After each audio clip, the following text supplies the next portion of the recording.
Welcome back to Naval Action and the Christmas episode of A Letter to the King, episode 40.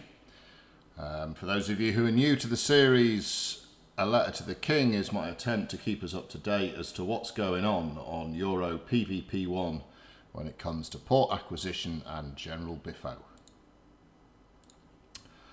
Where were we last week? So the Danes had made a bit of a land grab. They'd fallen out of their alliance with Spain for a week. There's still this bug which seems to let you just fall out every few days. I don't know if time cycles will fix that, but every now and again we seem to lose someone involuntarily from the alliance. And in that time, the Danes basically ate the Dominican Republic and they gobbled up a bit of Haiti. Other than that, I think most places were defended.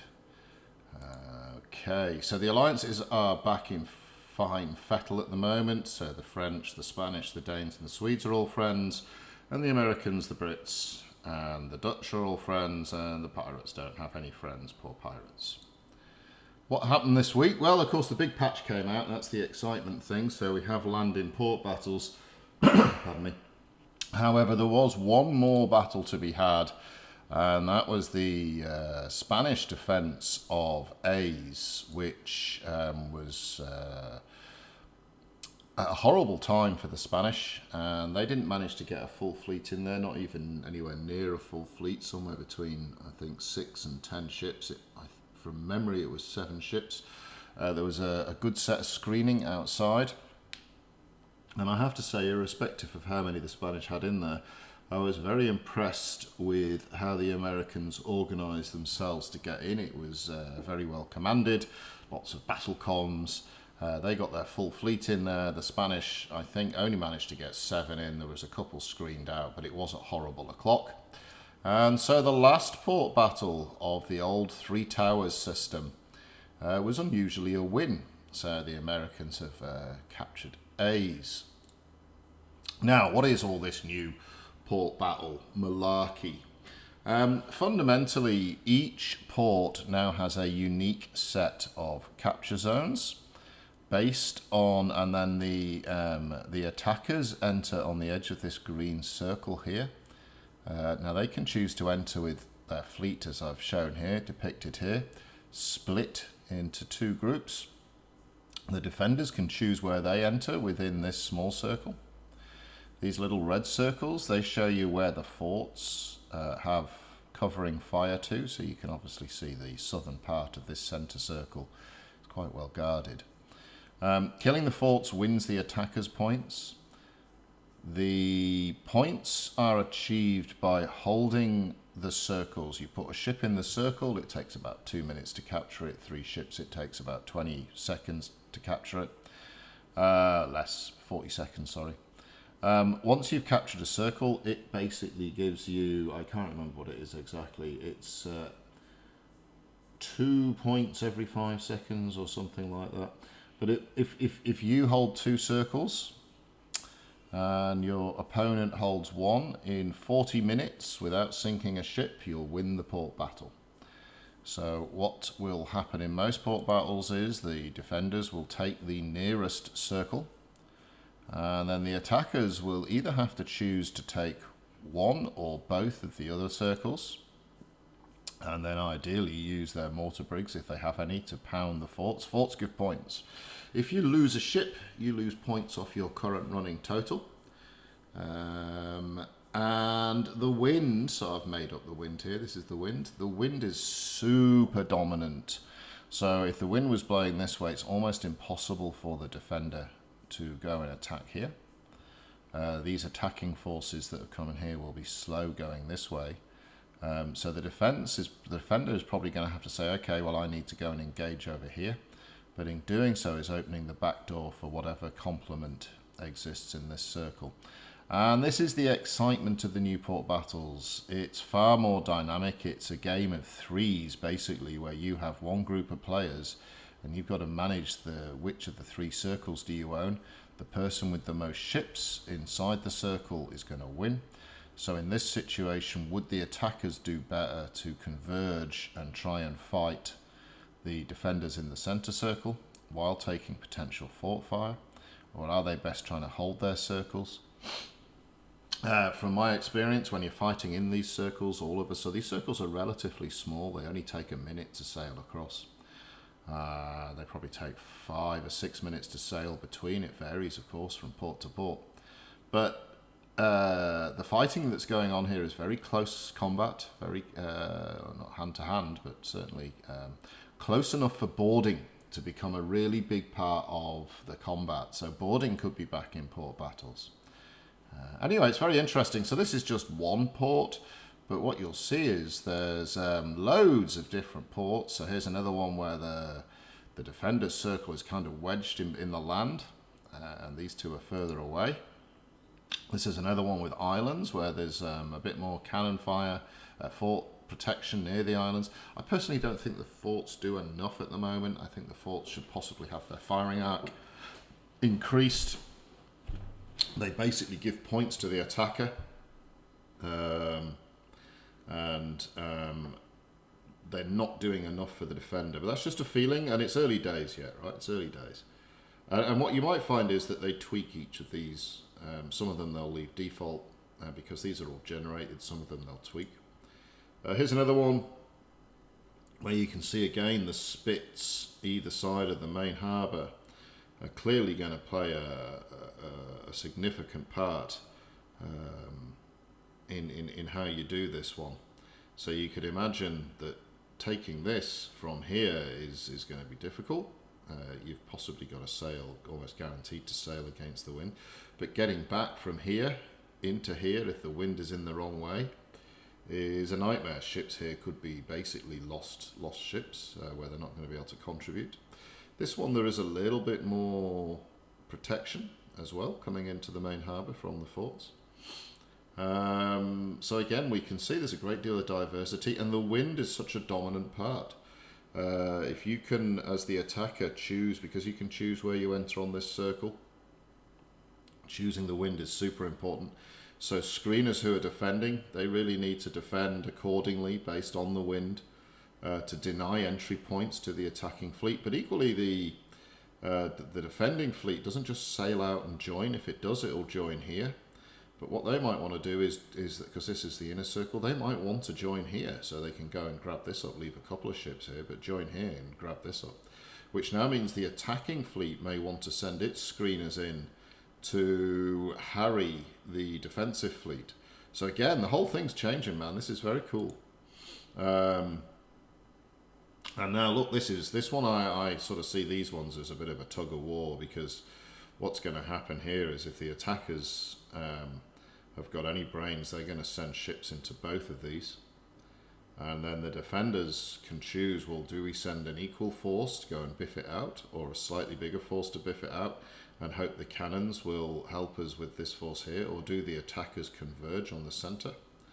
And there's a few of these. There's a few of these where the defenders will start in this one, and the attackers will almost definitely start in that one, and it'll all be about the middle one, these sort of stacked circles. But again, you can see the land is going to play fantastic play, and again, it's far more dynamic than it was before. So they're going to have to tune things. They're going to have to tune the range of the cannons, how quickly you capture points, what it's worth to sink a ship, and so on and so forth. But this is far more interesting than just the circle with 3 towers. We know for a fact people are going to lose ports because they got the shitty wind. We know for a fact people are going to lose ports because the layout's particularly bad.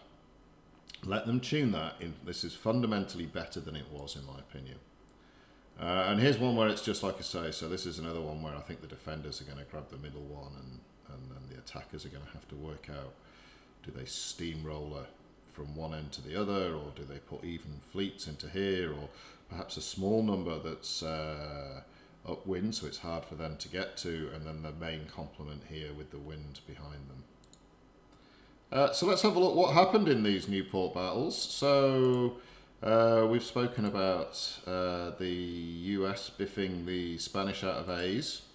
The next one was the pirates came after Exuma. I think this was just generated by accident from the port battles that goes on around here. In the end, a very small number of pirates came up. This was the first battle of the new patch, and it just gave everybody a bit of a chance to have a look at it. There was only a handful of pirates, really, and a full fleet of Brits.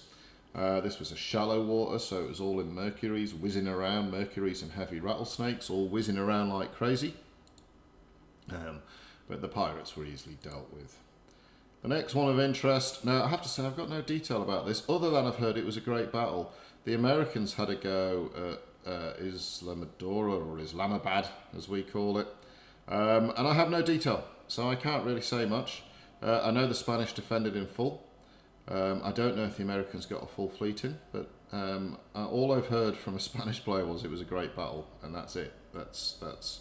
I have no Spanish. That was about all the English he had. So stick something in the comments if you know what happened there. I've not seen a vid or a screenshot. It's like the silent war. The British had to defend St. Lucie against the French. And in this particular one, the French got screened out, so they couldn't get a fleet in there. They're going to have another go this week, however. I've just come off now in a failed attempt to defend the hostility generation of St. Lucie. And hostility generation, guys, is really easy now. Get yourself a couple of groups of first rates, go and do some rear admiral missions, and you pop hostility within a couple of hours, even with defenders in the area. So the British screened that out. Now in the future, if you were part of that screening action, you'd have an opportunity to get the same sort of rewards we're getting from the PvP events. The next one was down in Trinidad, and the British had to go down here. And this was a very interesting one. It was a bit like the first map I showed you, and fundamentally there was 3 circles. The Brits sent some Connies into the left-hand circle, and then their main fleet of 20 first rates into the top right-hand circle. And the French were trapped down in their port circle. And the wind was appalling. It was right into the French faces, and the French dithered to and fro. It wasn't just French, it was a real all-star coalition. It was French with some Swedes and some Danes. And they dithered for half an hour and were within 10 minutes of losing the port. And then they came out and engaged the Brits. The Brits then made a huge mistake. Rather than engaging the French-led force outside of the circle, they engaged them inside the circle. The French had slightly superior numbers, only 1 or 2 ships because they left a couple behind. And eventually the French took the circle, and then a series of boarding actions. They captured a few Brit ships, including mine.